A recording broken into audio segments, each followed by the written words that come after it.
Vishnu Gurudevo Maheshwaraha Gurudeva Param Brahma Tasmai Shri Gurave Namaha Chinmayam Yapyat Sarvam Trailokyam Sacharacharam Tatpadam Darshitam Yena Tasmai Shri Gurave Namaha Tvameva Mata Shapita Tvameva Tvameva Bandhuscha Sakha Tvameva Tvameva Vidyadravinam Tvameva Tvameva Sarvam Mama Deva Deva Tvameva Sarvam Mama Deva Deva.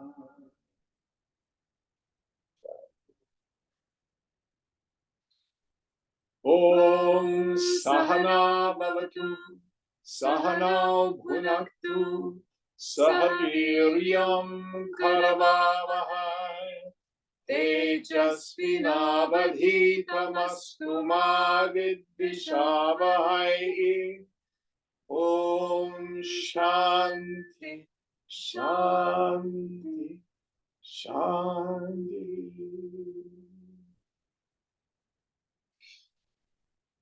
So we are in our very last shlokas of this wonderful text.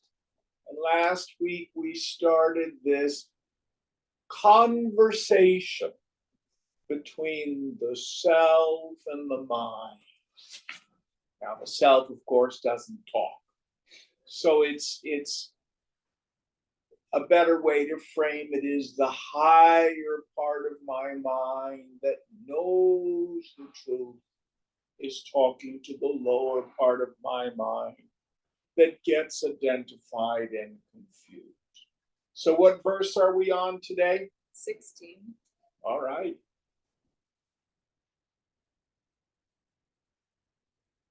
Asat samam chaiva saditya priti chedanartha vattavana rakshingatulyataha anarthat vattvavam tvasati hyakaranam na chaiva tasman viparyaye anyatha. Objection. What is called real is, as a matter of fact, unreal, like a human horn, as it does not serve any purpose. Reply. That a thing serves no purpose is no reason why it should be unreal, and that a thing serves some purpose is no reason, on the other hand, why it should be real. So what he's talking about, the objection is what is real and what is unreal. Let's review our philosophical definition of reality. That which is never subject to negation. I apologize for the loud noise outside. I think they're trimming trees. Were they doing that when you came in? Mm-hmm. So we'll have to speak up. So if it has no existence in the beginning and it seems to have a temporary existence in the middle and has no existence in the end, then it isn't real with a capital R, according to Vedanta. We can look at this notion of reality at different levels. The first idea that we look at is, okay, we won't call it real and unreal, we'll just call it impermanence. The phenomenal world is impermanent. It is transient. It comes and goes. Everybody can understand that. It's only later on that we start to deal with the idea that all of this is nitya. Brahma Satyam Jagan Mithya, Shankara will say, meaning it's illusory. In the same way a dream is. So, just because it's real doesn't mean it has to have utility, like a spoon or a fork or a plow. Yourself is real,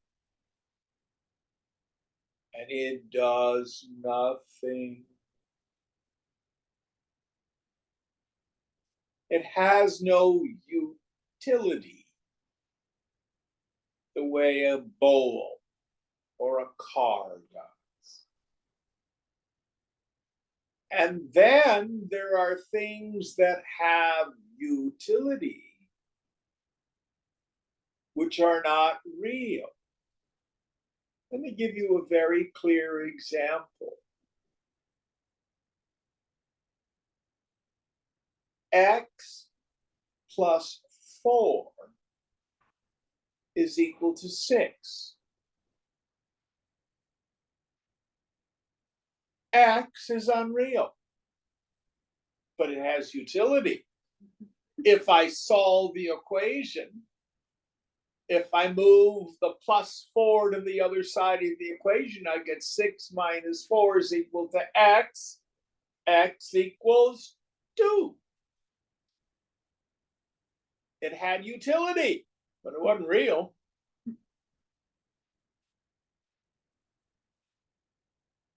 We can go through all sorts of things, which are simply ideas, which have utility. But even in our ordinary sense, have no existence.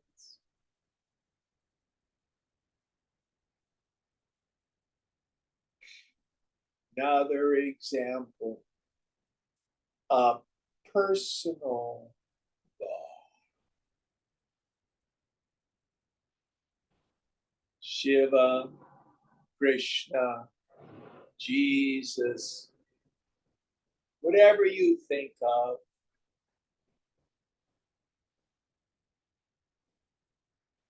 You know, we look at, say, the Roman gods or the Greek gods, and we'll say, oh, superstition. They are not real. But they have utility. So if you turn your will and your life over to the care of a God that you've made up, it still works. It dethrones ego.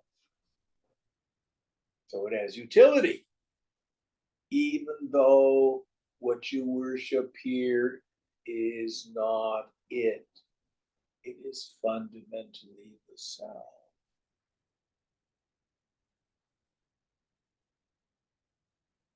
All right, next verse.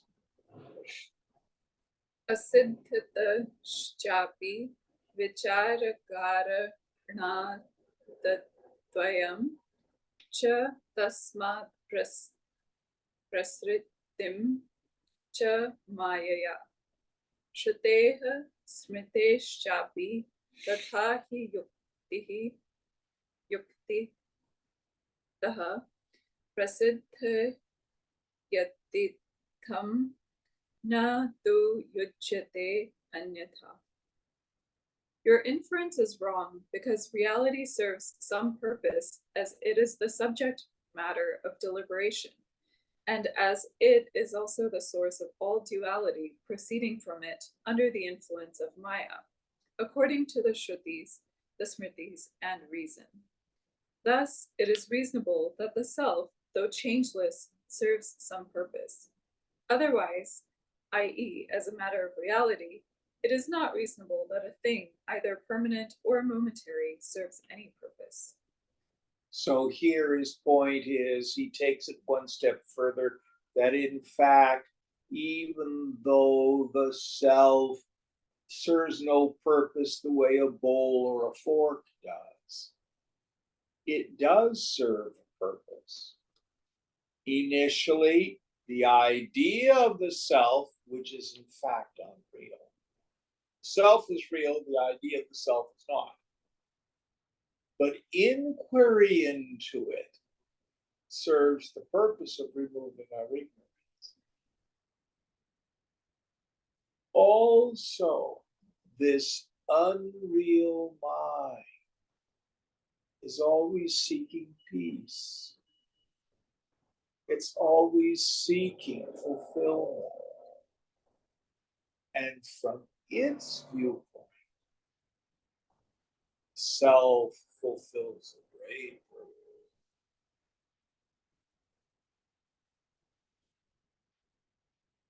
So we can say the self has no utility, and we say it does have utility.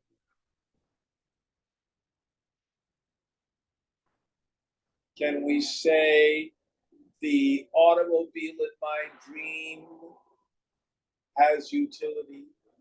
Well, from the viewpoint of the waker, no. From the viewpoint of the dreamer, yeah. So what Shankara is saying, to sum it up, the Vedanta as a philosophical system, the Vedanta as a pramana, a means of knowledge, is not real. Only you are real.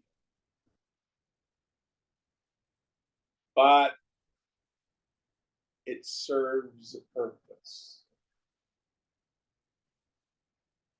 So, like the thorn used to remove the splinter from your finger,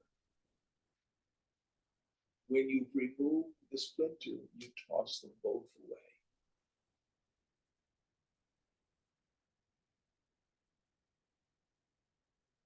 And there's a subtle implication here.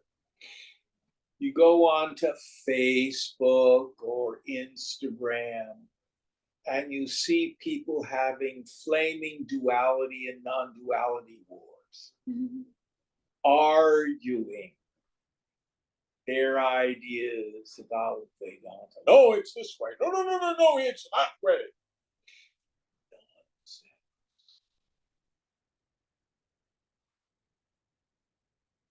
What does the Vedanta, the real knower of Brahman, say? May you have a long life.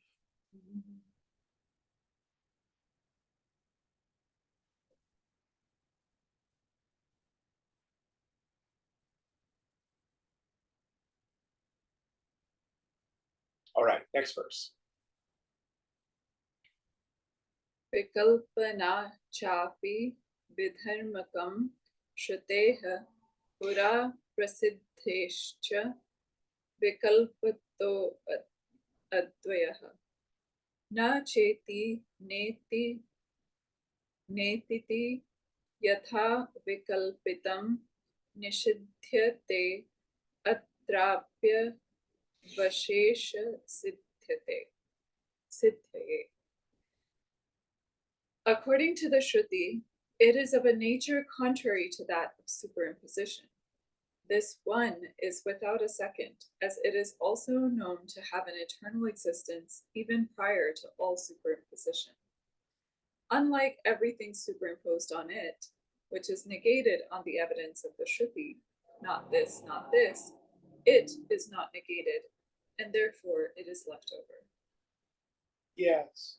So, we know things in the world with two systems.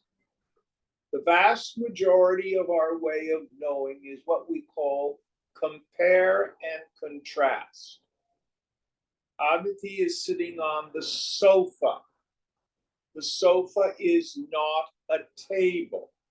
The table is different than the sofa. I compare and contrast. I know the sofa is different than a table. That's how we know many things in the world. We see what it is and we compare it to something else that it is not. But in order to know yourself, we cannot use compare and contrast. Why? Because you've never had an experience of not eyeing. You have nothing to contrast it with. Oh, I woke up today and no self. When I woke up the day before, I had self. Now I know it. No. So the other mode of knowing is the method of distillation. If I have 3 glasses of water with red, blue, and yellow food coloring in each one of the glasses of water, and I want to know what is the color of pure water, what is my methodology? I remove from the water all the food coloring, everything that is not water. And I see, water is a clear, colorless liquid. So also, how do I know myself? Simple process. Drishya viveka. Discrimination between the seer and the seen, the knower and the knowable, subject and all objective phenomena. Neti, neti. It's not this.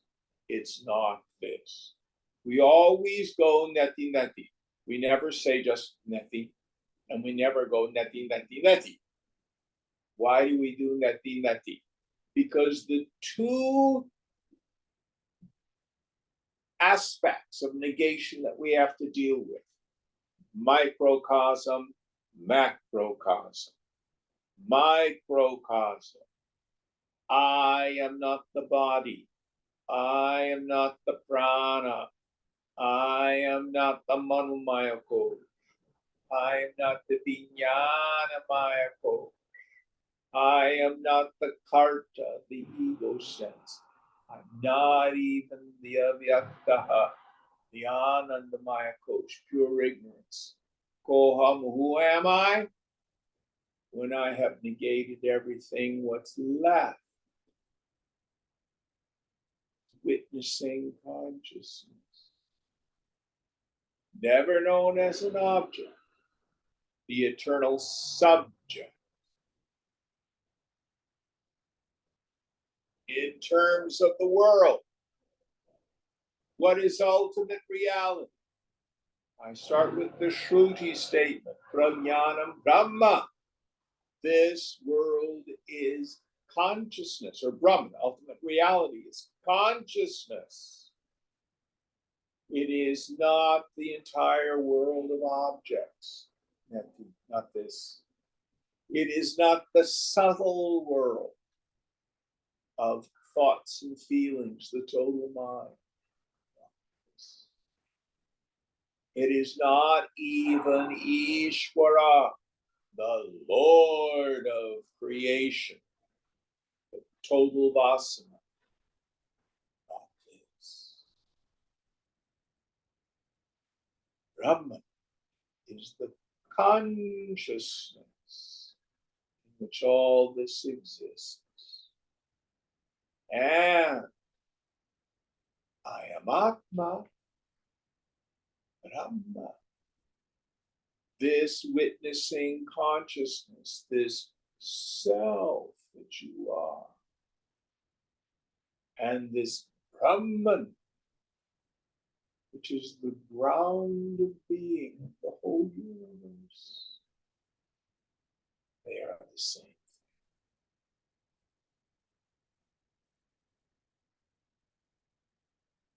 So, Cliff Notes version. If you can see it, that isn't it. If you can know it as an object, that isn't it. If it occurs in time and space, if it has qualities, characteristics, name, form, if it's confined to the past, present, or future, if it exists in the waking, dream, and deep sleep states exclusively, that isn't it. It is not a mind state. It is not something you're going to see going by. It is not an experience. What is the eternal factor? When are you ever not you? Investigate it. Come to see that it is a changeless reality. When are you ever not you? What is it ever? It's always just witnessing consciousness. How do I know it's permanent? Do you have any experience of it disappearing?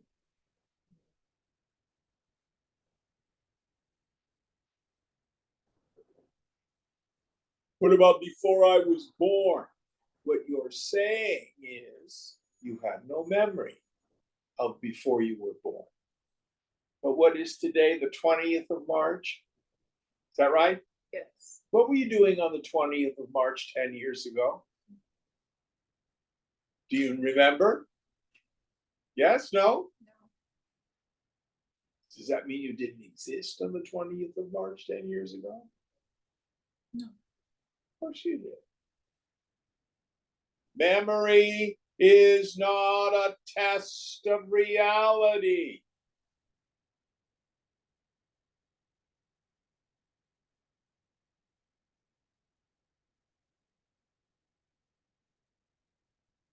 Next verse. Akalpite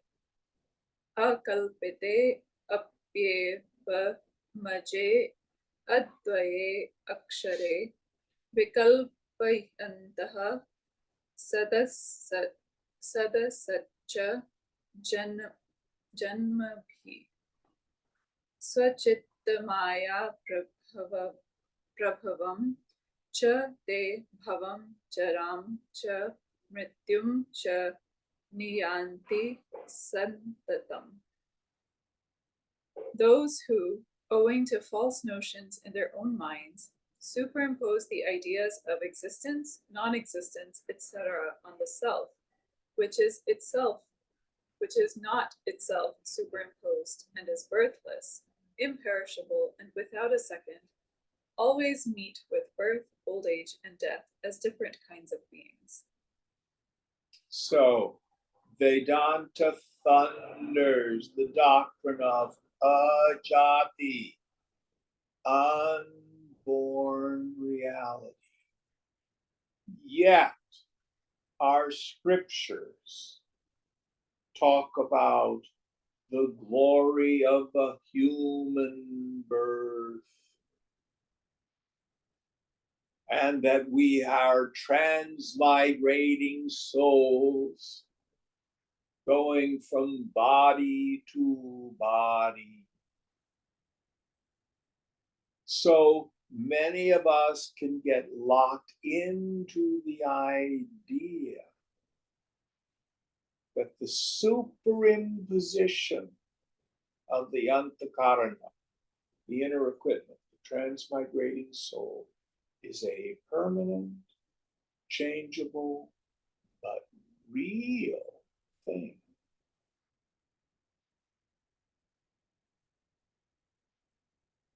So the question I ask, do you incarnate into a dream?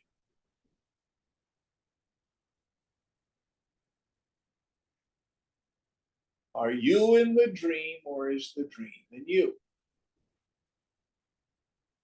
My experience is when I'm dreaming, I have a dream body with which I'm identified. who goes through this lifetime of experiences, may only be a minute and a half, and it changes from night to night. But am I ever really in the dream?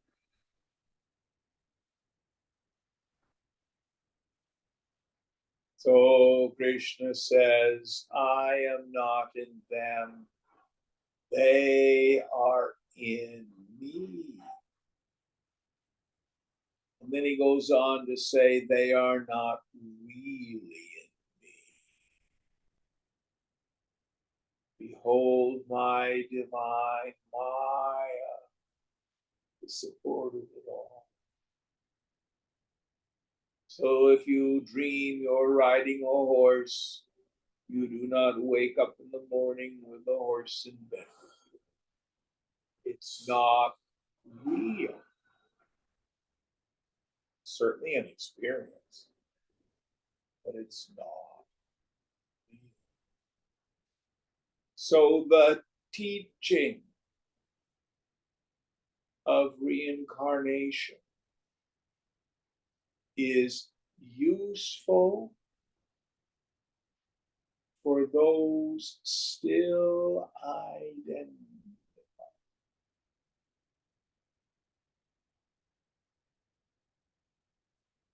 In the end, Vedanta says, actually,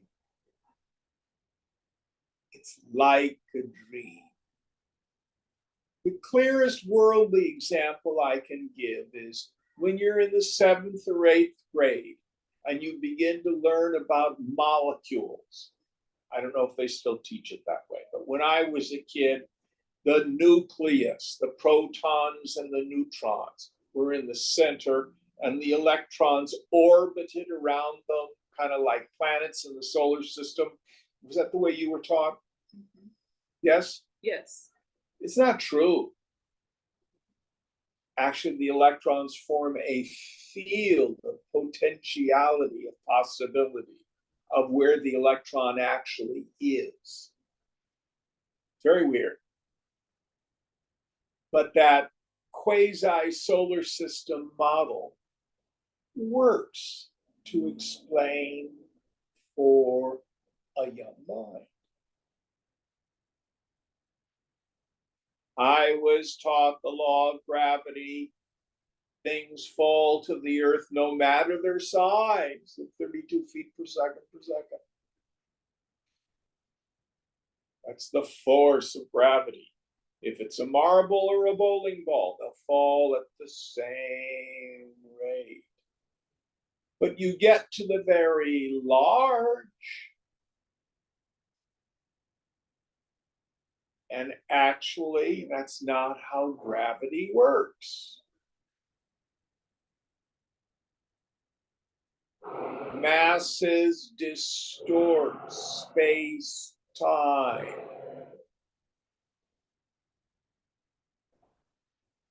My mind has a hard time wrapping around.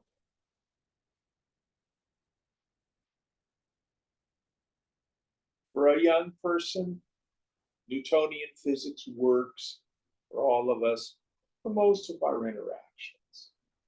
Likewise, for the vast majority of people in ignorance,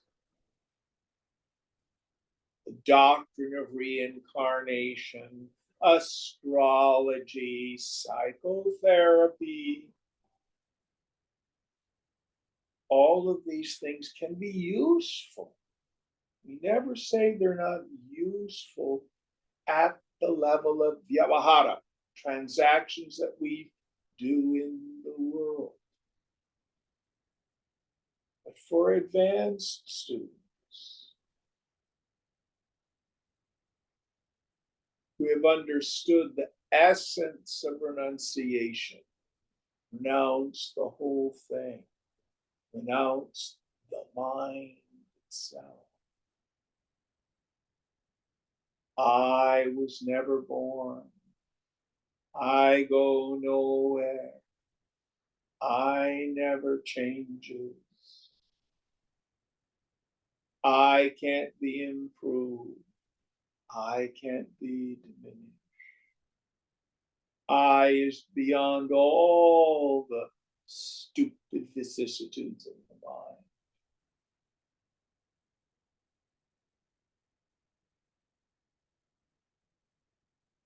And my nature, Shankara says in Nirvana Shatakam, Chidananda Shivoham Shivoham. My nature is bliss consciousness.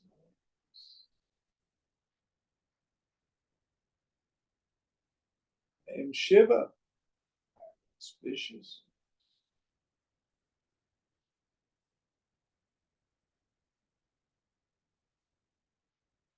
Next verse.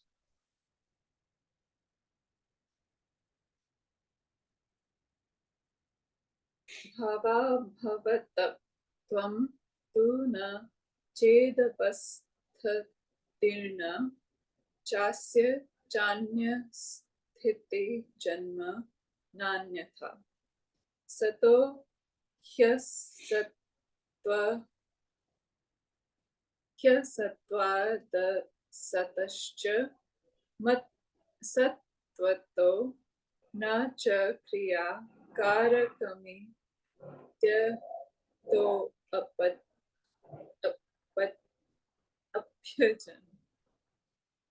Duality can have no reality if both its birth and absence of birth are denied, owing to the possibility of contradictions. Again, it cannot owe its origin to another thing, either real or unreal. For in that case, being the origin of duality, reality would become unreal and unreality real. So Hence, the point here is, there's a little bit more. excuse me, go on. Hence, the nature of actions and their instruments also cannot be ascertained. It is for these reasons that the self is ascertained to be unborn. So the phenomenal world is like a dream. Can we say the dream is created by your mind? Well, the word falls short because the things in the dream don't really exist. If you close your eyes and you imagine a unicorn with wings flying through the air and a horn on its head with the body of a horse, open your eyes. Did you create a unicorn? Is it a thing that actually exists? No. It appears, but it doesn't exist. It has no sat. It's just imagined. So the apparent transmigrating soul is like the character in the dream. It's just a very long and very vivid dream.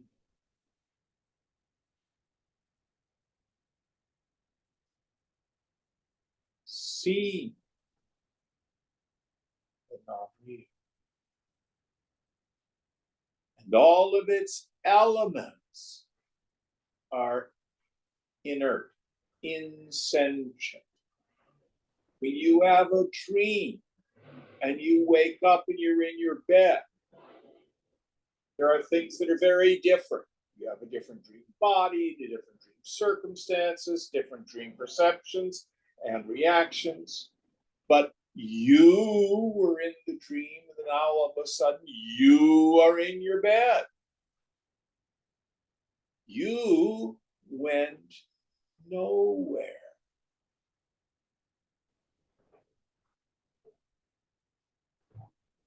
And in fact, those of us who studied Mandukya Upanishad, in the second chapter titled Vaitatya, in the fourth Karika, Gaudapada says the objects in the dream are seen to be unreal. They're negated when you wake up, they go poof. But they are seen. Likewise, all the objects in the waking state, including your ego,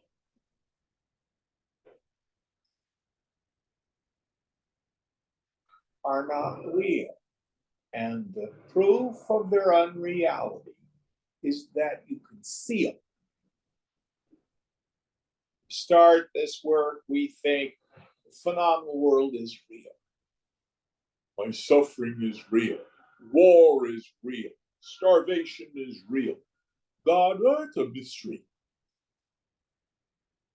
In the end, it's exactly the opposite. It's this world that's mysterious. The only thing you will ever know absolutely, the only thing you will ever know for sure is God. I am Atma Brahma. This self is Brahma. You are always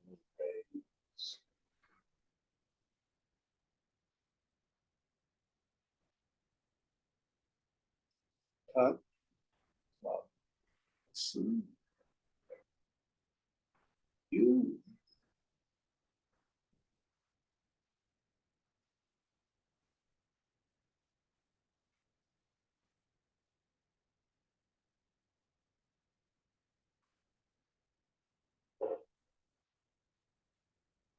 Next verse.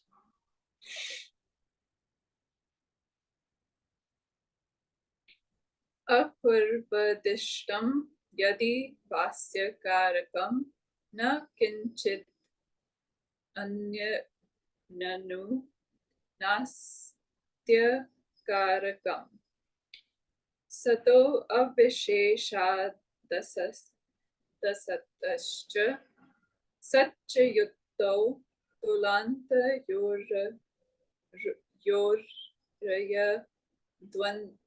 द्वदनिश्चयान्. If the instruments in connection with the birth of duality be considered to be devoid of any action whatever, there will be nothing which will not be an instrument. And if they are considered to have the power of action, they will not be instruments, for they can be acting neither in the state of reality nor of unreality, as both these states are without any particulars, and will always produce effects or never produce any. Neither can they become instruments at the time of their deviation from their original states of reality or unreality. For in that case, the distinction between the nature of the cause and that of the effect cannot be ascertained like the relation of cause and effect between the two ends moving up and down of the beam of a balance. So his metaphor here is if you have a balanced beam, a teeter-totter. So if this one goes down, this one goes up, this one goes up, this one goes down. Cause and effect. So does the soul emerge from God and then return home to God? A lot of people have those ideas. I'm progressing on the spiritual path. At least I want to go to Brahmaloka and then be released at the end of time. All these ideas which involve agency. And the clearest metaphor that the scriptures give us, I'm not going to do it today, but if I bring out the crystal ball, does the crystal ball create the upside down images in it? Does the crystal ball act in any way? I have the crystal ball and there's no images in it. It's tired today. No. It's the nature of quartz crystal to reflect.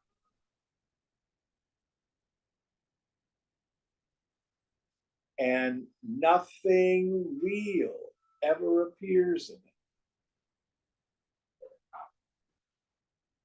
I walk into the bathroom and there's an image in the mirror.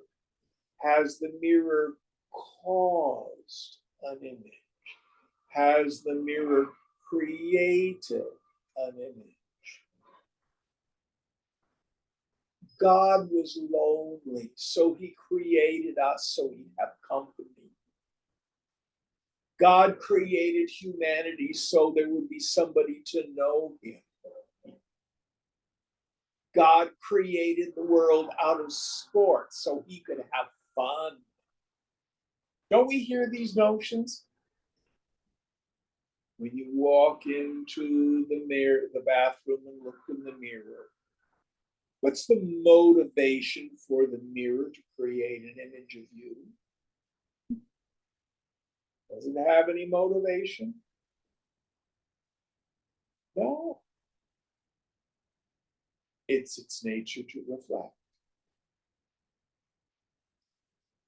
So also, inherent in consciousness is its Maya Shakti.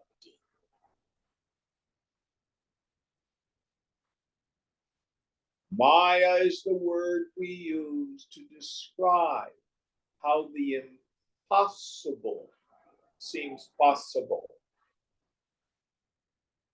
Consciousness is one without a second.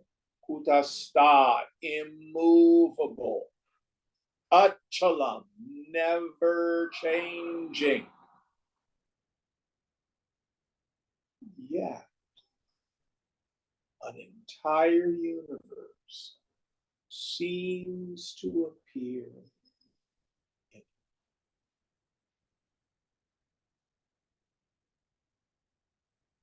It's impossible.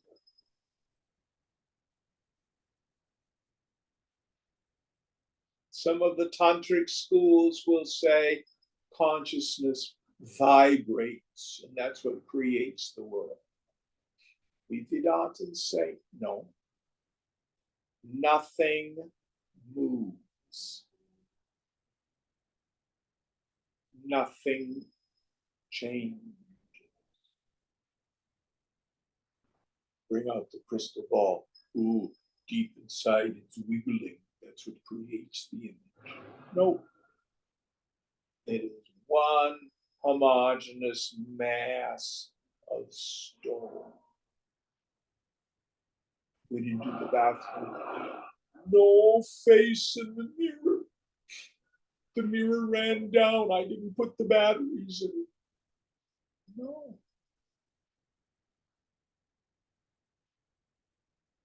Just is.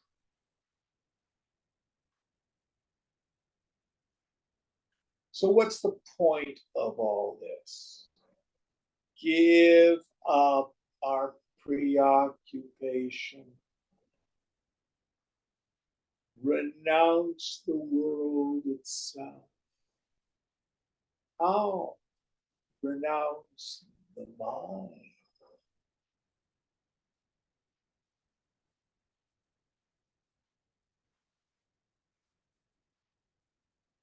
Watch the light show.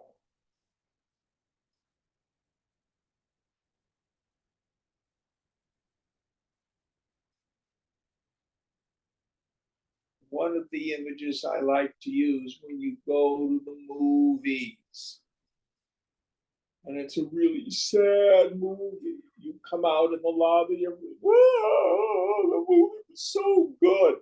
Oh, it was so sad. Isn't that interesting? You have two emotions going on at the same time. You have the joy of appreciating a good movie, even though you were bawling your eyes out because it was a sad movie. We've all had experiences like that. Very different than when mother or father dies. We read the paper about what's going on in Gaza or Sudan. Yeah, but Jim, that's real. The movie was unreal. And is it? Listen carefully. This is not teaching for the general public. All the children that get blown to bits in Gaza, nobody dies.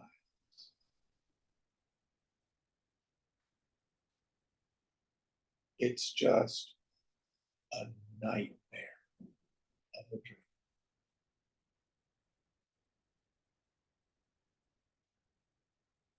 Not saying it's experienced, not experienced.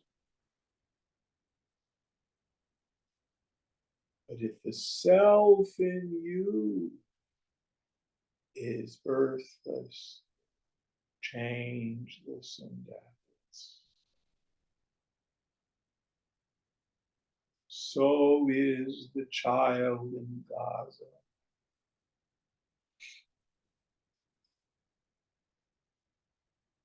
Or the worker in Sudan.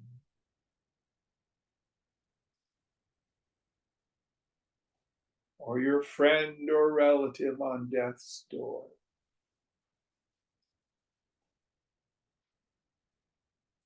Just like in the nightmare, it seems so real while it's going on.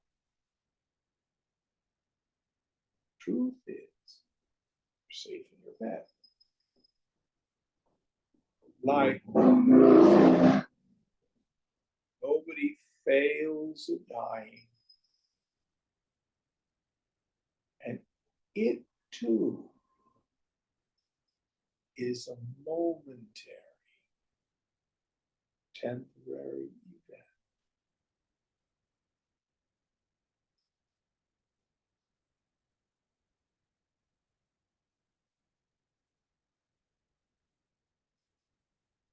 Next verse. How many more do we have? 2, 3, 4, 5, 6, 7, 7. Okay.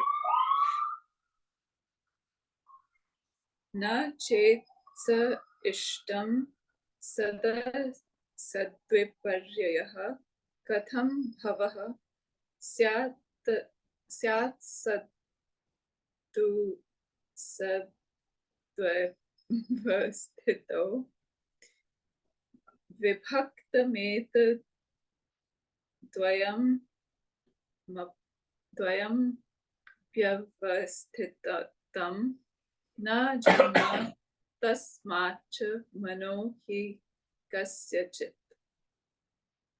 If the reversal of reality and unreality is not desirable, how can anything owe its origin to them how can anything owe its origin to them which are of a fixed nature? For both of them stand without having any connection with each other. Nothing, therefore, O my mind, is born. So what if I get all caught up in the world and I think the phenomenal world is real, my problems are real, and God is far away and I can't reach him?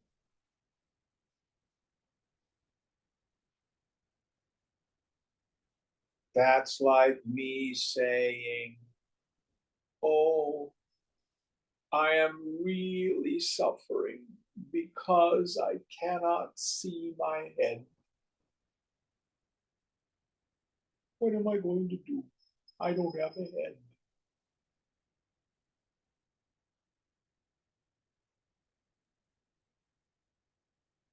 So what does the guru do? Comes along with a stick and goes whack. Oh, that hurt. Oh, that's your head, stupid.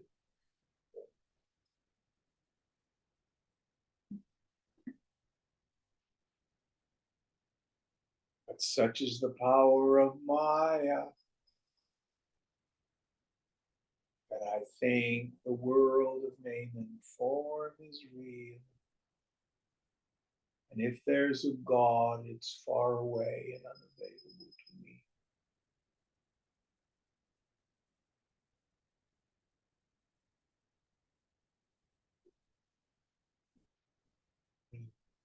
It's exactly the opposite. It's this world of name and form. It's ever changing, always different. And at best, pretty to look at.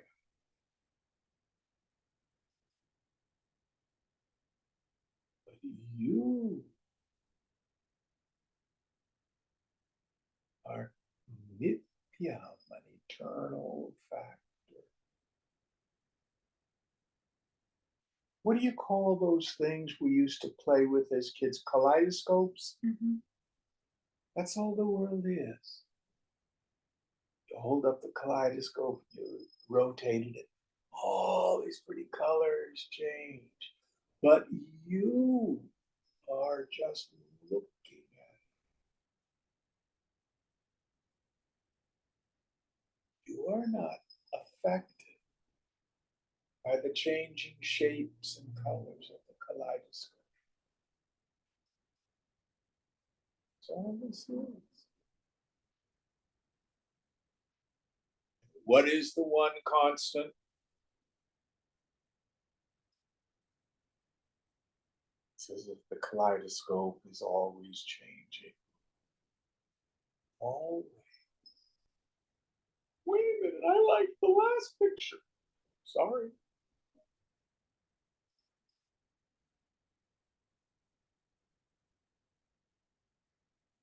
Why we call it the jugget, because it goes jugget, jugget, jugget, jugget, jugget, jugget, jugget, jugget.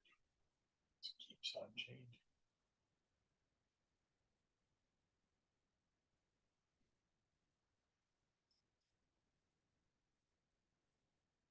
You are an eternal.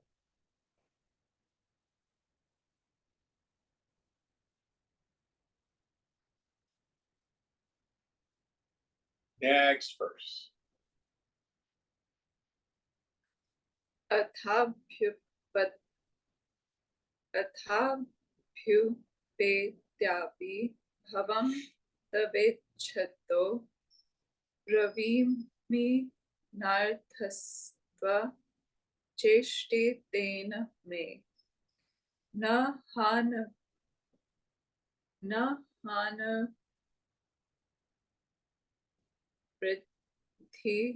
न यतः स्वतो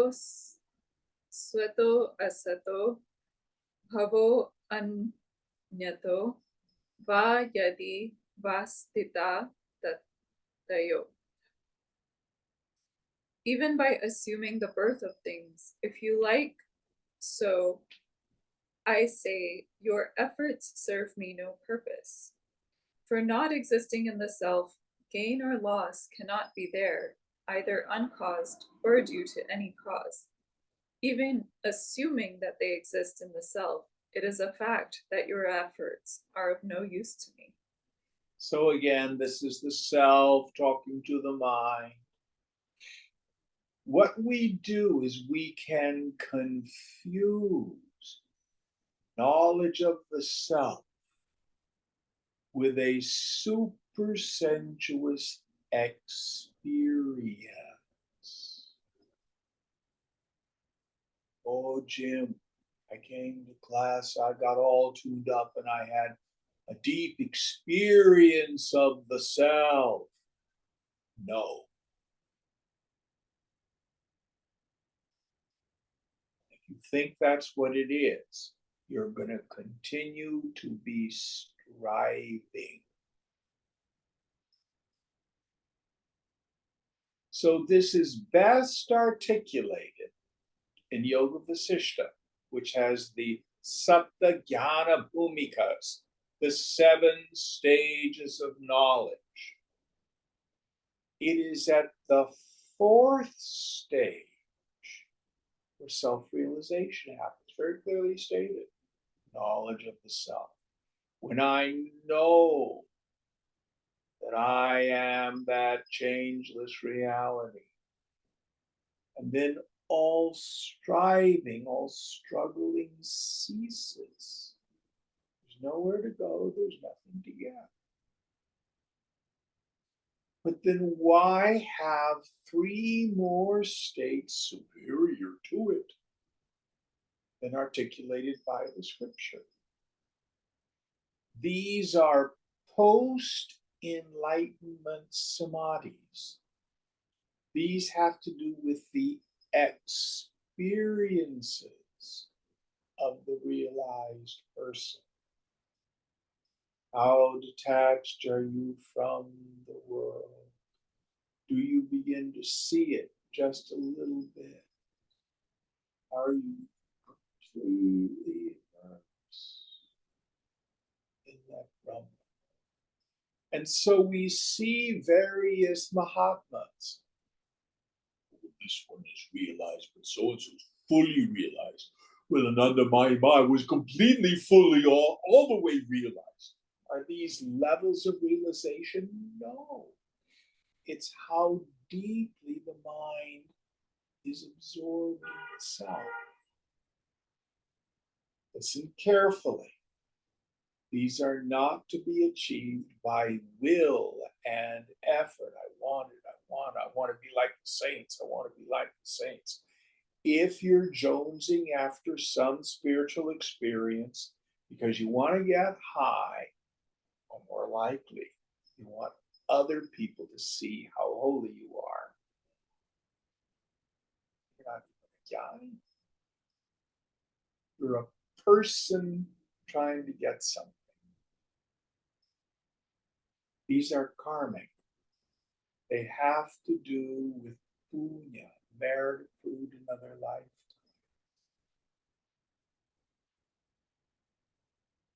They have to do with the natural or spontaneous resolving of the mind into the self.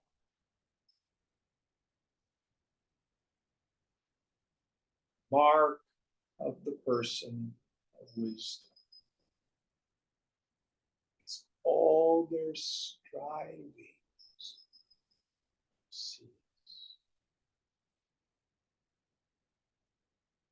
Make peace of mind. Not some wackadoodle mind state.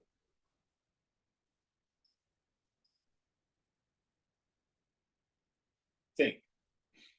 Come to class, you get tuned up, really get blasted and high. Believe me, I love it. But it's worldly pleasure. It comes and goes. It varies in intensity. It's subject to change. Is that our experience?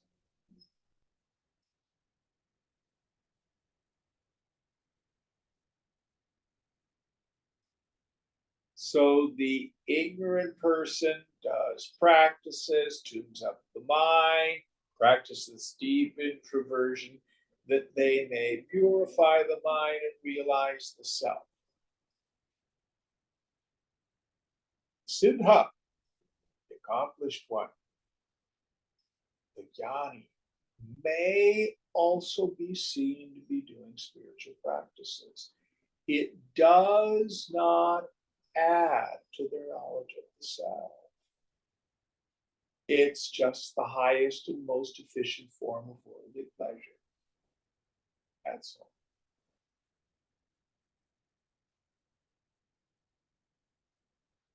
Which is more real? Fantastic, pleasant dream, or just some ordinary one? Oh. What is real?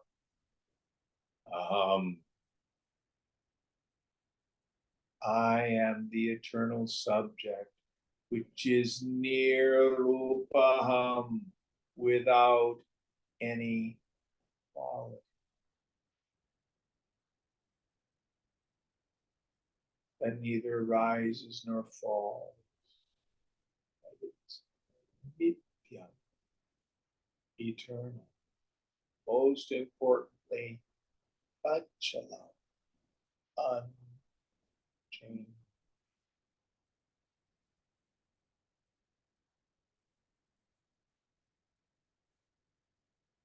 So this is why Shankara will say, get established in samadhi now. Renounce the bliss of samadhi. Be touched.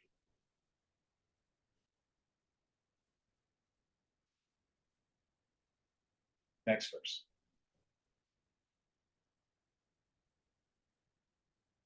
Dhruva Hyanidhyascha na chanya yogino mithascha karyam na cha teshu yujyate ato na kasyapi hi kinchidishyate swayam cha tattvam na nirukti gocharam.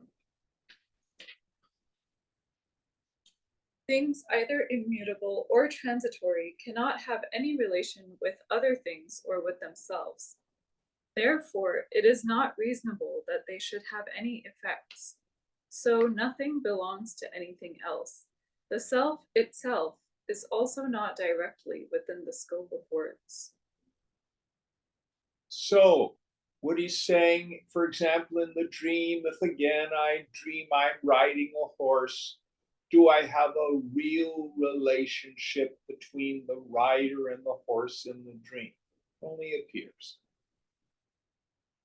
Truth is, unreal objects can have no mutual relationship. So I have no relationship with this body, mind, intellect.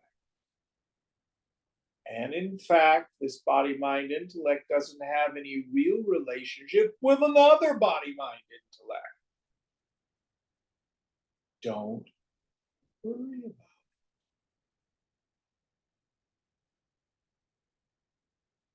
it. Remember who you are.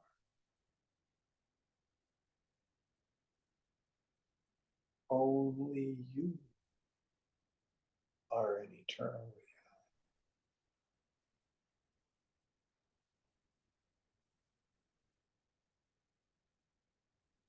Drop it.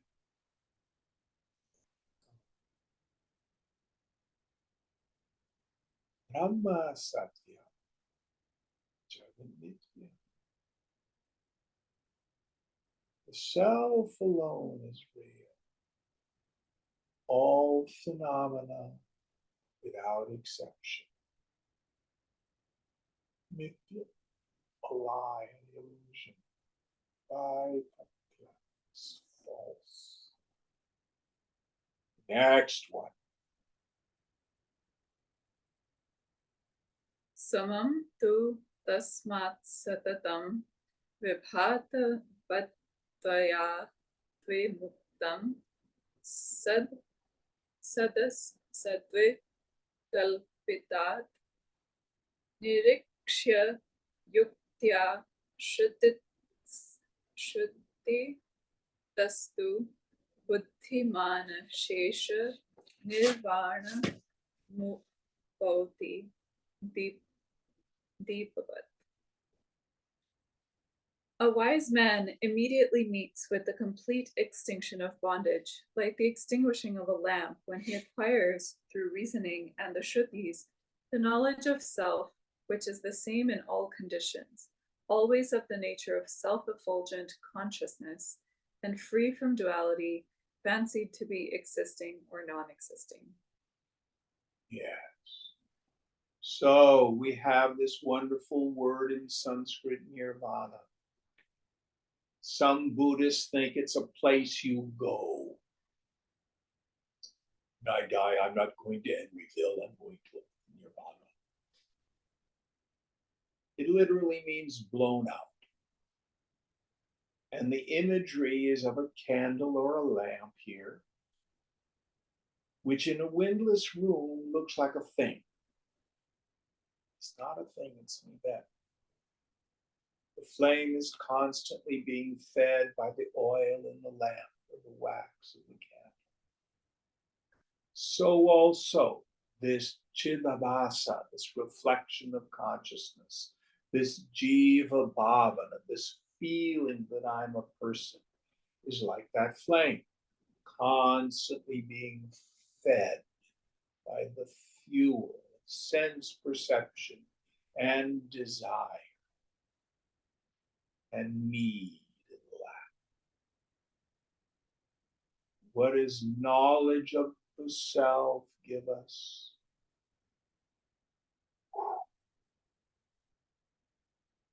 Don't know.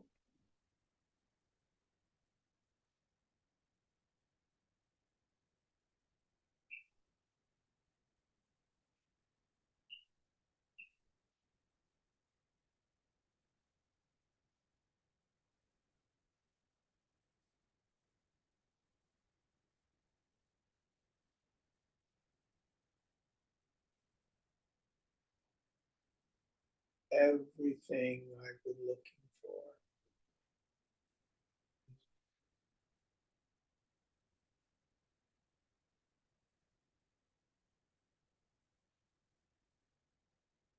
Next verse.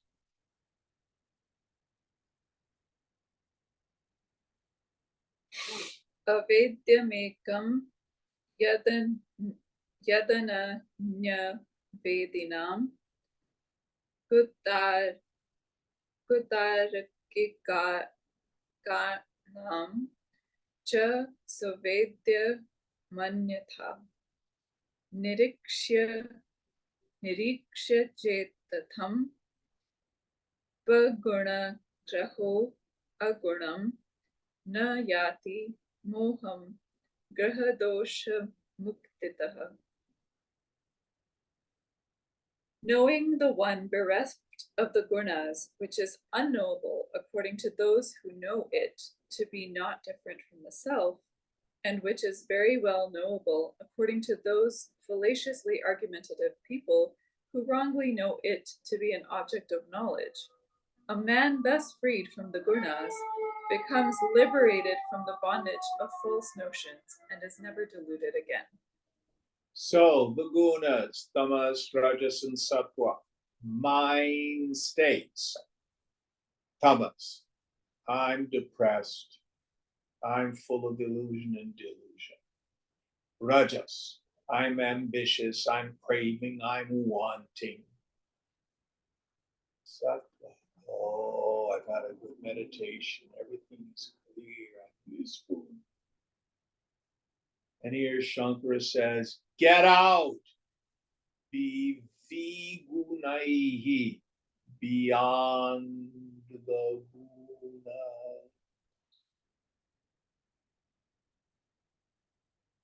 Don't be attached to any mind.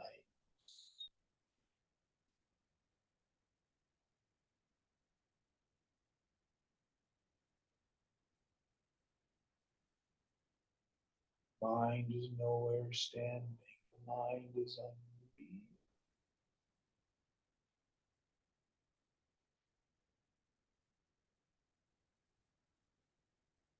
But if you take your mind states as real, you're going to be doing what some of the Buddhists call mirror wiping. I be my eyeballs through my thoughts.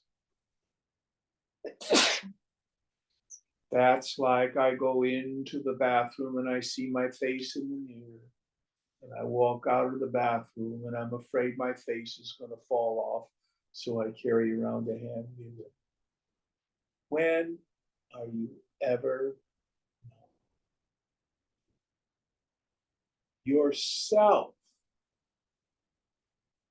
is the very awareness of the most ordinary waking state.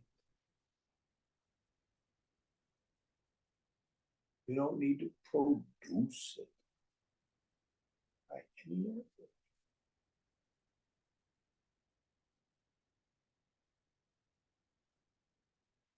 How many more? Two more? Two more. Okay. We're going to go over just a little bit this morning. I apologize.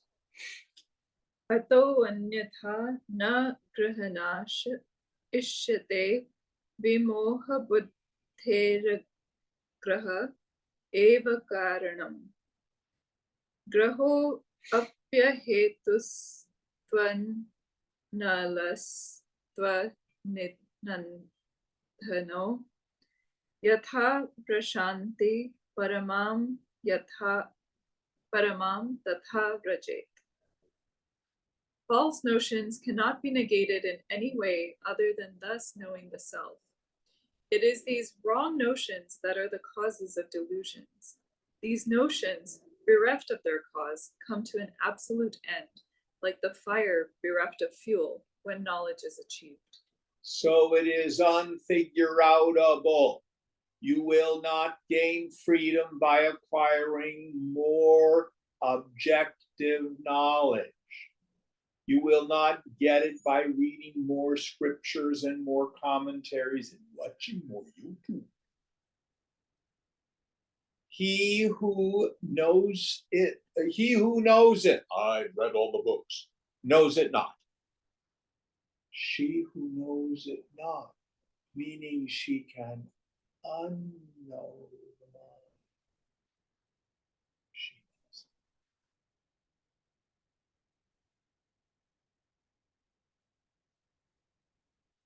All right, last one.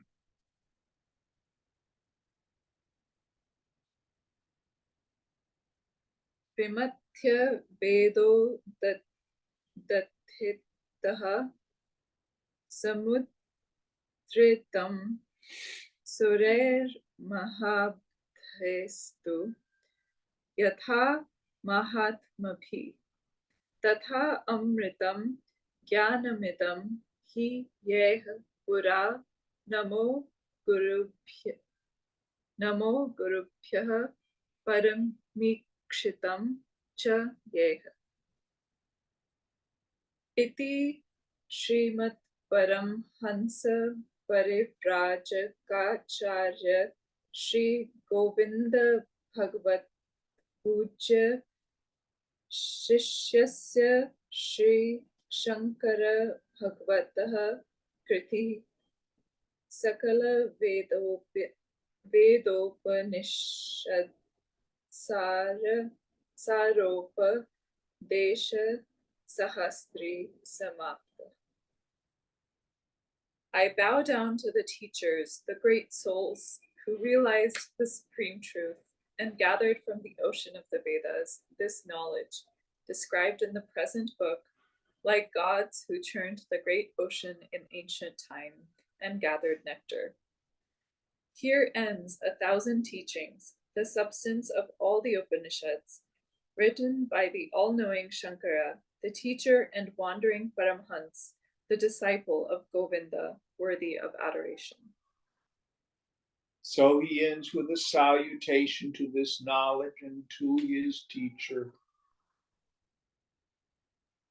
And this is the cream of the milk of the Vedas. Now, as we always do, we never end our swadhyaya, our own self-study. So would you chant the first shloka again?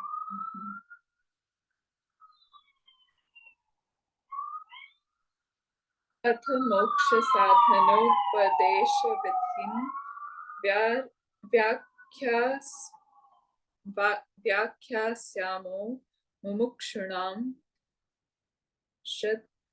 shadudhana marthina marthaya. We shall now explain a method of teaching the means to liberation for the benefit of those aspirants after liberation who are desirous of this teaching and are possessed of faith in it. All right.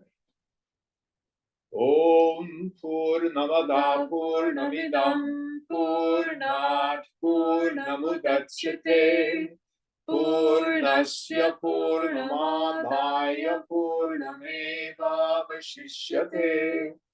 Om Shanti Shanti Shanti. Hari Om Sri Guru Namaha. Hari